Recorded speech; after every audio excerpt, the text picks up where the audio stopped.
જૂનાગઢના કેશોદ ખાતેના એરપોર્ટનું અપગ્રેડેશન કરવામાં આવી રહ્યું છે અને આ સાથે જ કેશોદની જનતાને ટૂંક સમયમાં જ આધુનિક એરપોર્ટ મળશે.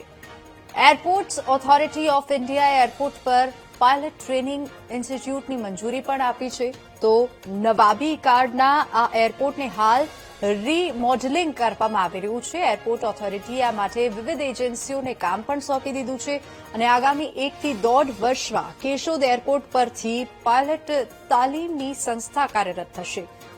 એરપોર્ટના આધુનિકરણ માટે અંદાજે 363 કરોડના ખર્ચે પ્રોજેક્ટ હાલમાં કાર્યરત કરવામાં આવ્યો છે અને હાલમાં અહીં માત્ર ATR 72 જેવા નાના વિમાનો જ ઉતરી શકે છે, પરંતુ પ્રોજેક્ટ પૂર્ણ થયા બાદ એરબેઝ A320 જેવા મોટા પેસેન્જર વિમાનો પણ સરળતાથી લેન્ડ થઈ શકશે. હાલ આ એરપોર્ટ પરથી એલાયન્સ એરની ફ્લાઇટ અઠવાડિયામાં માત્ર મંગળ, ગુરુ અને શનિ આમ 3 દિવસ ચાલે છે, જેમાં કુલ 10 મૂવમેન્ટ્સ થાય છે. એરપોર્ટના અપગ્રેડેશન બાદ ફ્લાઇટ્સની સંખ્યા પણ વધવામાં આવશે.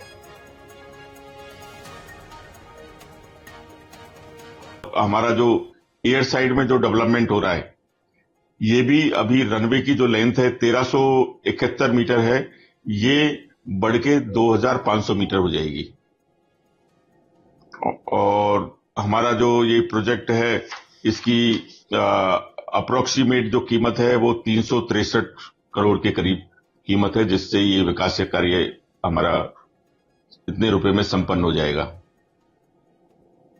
बाकी 800 पैसेंजर कैपेसिटी की बिल्डिंग बन रही है नई. सिर्फ एलायंस एयर की फ्लाइट है जो ATR 72 टाइप का है, वो हफ्ते में 3 दिन ट्यूसडे, थर्सडे और सैटरडे के दिन आती है और टोटल 10 मूवमेंट्स होते हैं डिपार्चर और अराइवल को मिला के एक वीक में.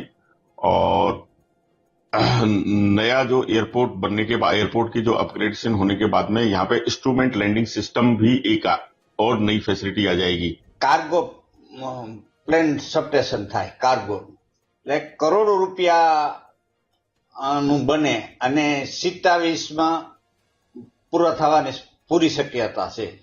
કાર્ગોથી વિદેશમાં અનેક વસ્તુ જાય પ્રજાલક્ષી. અહીંથી નારેલ છે, ચીકુ છે, કેરી છે, દરિયાઈ બકાલું પણ અહીંથી વિદેશ જાય.